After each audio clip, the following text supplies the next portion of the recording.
Shalom saudara terkasih di dalam Tuhan. Hari ini saya akan sharing firman Tuhan yang saya ambil dalam Ayub 42 ayat 5. Begini bunyi firman Tuhan. Hanya dari kata orang saja aku mendengar tentang engkau, tetapi sekarang mataku sendiri memandang engkau. Nah, tema yang saya bawakan adalah Experience and Know God Personally. Mengalami dan mengenal Tuhan secara pribadi. Saudara, salah satu pertanyaan yang mungkin paling sering ditanyakan adalah, kalau Tuhan ada, kenapa harus ada masalah dalam hidup kita? Pertanyaan atau keluhan seperti itu mungkin pernah, paling tidak satu kali muncul dalam pikiran kita. Dan yang paling sering disalahkan ketika kita memiliki masalah, yaitu Tuhan ya saudara. Saat kita memiliki masalah, kita salahkan Tuhan. Padahal Tuhan punya alasan untuk mengizinkan masalah tersebut terjadi dalam hidup kita. Mari kita buka dalam Yakobus 1 ayat 13 sampai 14. Begini bunyi firman Tuhan. Apabila seorang dicobai, janganlah ia berkata, pencobaan ini datang dari Allah, sebab Allah tidak dapat dicobai oleh yang jahat, dan ia sendiri tidak mencobai siapapun. Tetapi tiap-tiap orang dicobai oleh keinginannya sendiri, karena ia diseret dan dipikat olehnya. Nah, saudara, ada beberapa alasan mengapa masalah itu terjadi dalam hidup kita. Yang pertama adalah free will, kehendak kita sendiri. Terkadang masalah itu terjadi karena apa yang telah kita lakukan, karena apa yang telah kita perbuat sendiri ya saudara. Tuhan telah memberikan semua yang terbaik bagi kita ketika kita berjalan dalam Tuhan. Semuanya sudah di tangan kita, bukan di tangan Tuhan lagi. Tuhan memberikan yang terbaik bagi kita. Tinggal bagaimana kita mengolahnya ya saudara. Dan yang kedua itu mengandalkan Allah, bukan diri sendiri. Saudara, Tuhan mau kita mengandalkan Tuhan, bukan mengandalkan kita sendiri dalam setiap masalah yang terjadi dalam hidup kita. Nah, ada dua level iman orang percaya. Yang pertama, level iman mengalami berkat Tuhan. Dan yang kedua adalah level iman mengalami Tuhan. Apa sih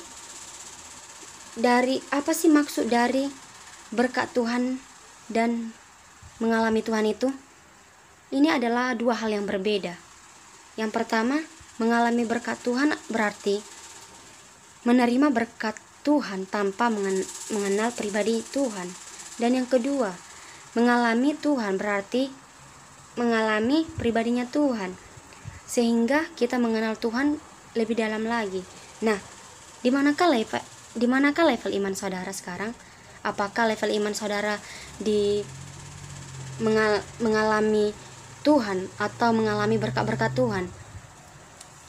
Di dalam Ayub 42 ayat 5 ini diceritakan bahwa Ayub dalam kehidupannya sebelum dia diizinkan oleh Tuhan, Ayub mengalami penderitaan. Ayub adalah orang yang sangat-sangat diberkati Tuhan. Dia diberkati melalui berkat-berkat jasmaninya. Ayub diberkati melalui materi-materi yang luar biasa. Nah, firman Tuhan mengatakan bahwa sebelum Ayub sampai ke tahap pengenalan akan Tuhan, dia hanya mendengarkan tentang Tuhan dari orang lain.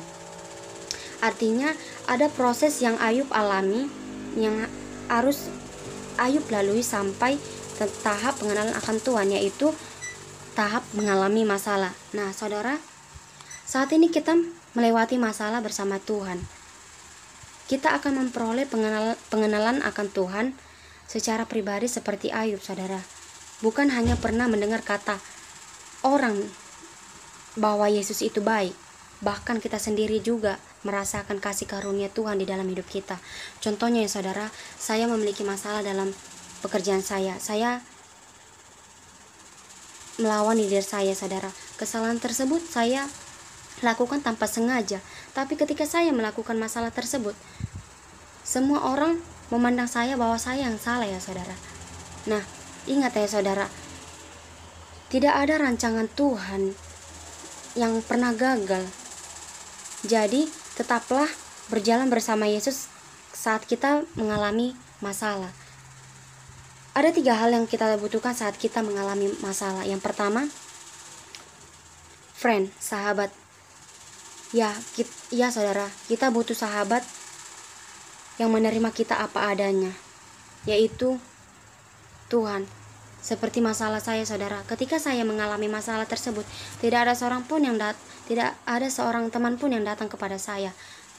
Ya saudara, ketika saya terpaku seperti ini, ya saudara, tidak ada yang satupun yang datang pada saya. Bahkan teman saya yang sudah saya percayai memburukkan saya di belakang saya. Dan yang kedua itu faith, iman percaya. Kita harus mempunyai iman bahwa kita dapat melewati permasalahan kita dan semuanya akan baik-baik saja di dalam Tuhan, saudara. Nah, ketika saya mengalami masalah tersebut, hari demi hari saya jalani masalah tersebut. Tapi pada saat hari pertama semuanya masih berjalan baik, masih baik ya saudara. Tapi hari kedua masalah tersebut semakin besar. Ketika semakin hari semakin rumit ya saudara. Masalah tersebut sampai ke bos ya saudara. Sampai bos yang sudah mempercaya saya, dari yang dulunya sudah mempercayai saya, saat ini sudah tidak mempercayai saya lagi ketika saya melakukan satu kesalahan. Bahkan orang-orang di sekitar saya juga seperti itu saudara, tidak mempercayai saya juga ya saudara. Nah, dan yang ketiga adalah fun, sukacita. Saudara, jangan pernah kita hadapi masalah kita dalam keadaan tertekan. Hadapilah masalah kita itu dalam keadaan sukacita. Nah, disitulah ya saudara, hari demi hari saya melakukan pekerjaan saya tidak memandang orang-orang di sekitar saya lagi ya saudara. Saya melakukan pekerjaan saya seperti biasa tanpa mendengarkan kata-kata orang lain ya saudara. Bahkan ketika saya berbicara pun orang sudah tidak mempercayai saya lagi ya saudara. Nah, pada saat masalah tersebut saya datang di hadapan Tuhan. Dan Tuhan tegur saya saudara. Tuhan katakan, kamu harus melakukan yang terbaik. Ketika kamu sudah mengetahui mereka, kamu harus lebih dewasa lagi dari mereka ya saudara. Nah, saat kita memiliki masalah, kita tidak akan pernah takut ketika kita berjalan dalam Tuhan ya saudara. Untuk itu, dalam ayat firman Tuhan ini, janganlah pernah takut dalam setiap masalah yang kita hadapi, karena Tuhan selalu ada dalam setiap masalah yang kamu hadapi ya saudara. Demikian firman Tuhan dari saya. Tuhan Yesus memberkati.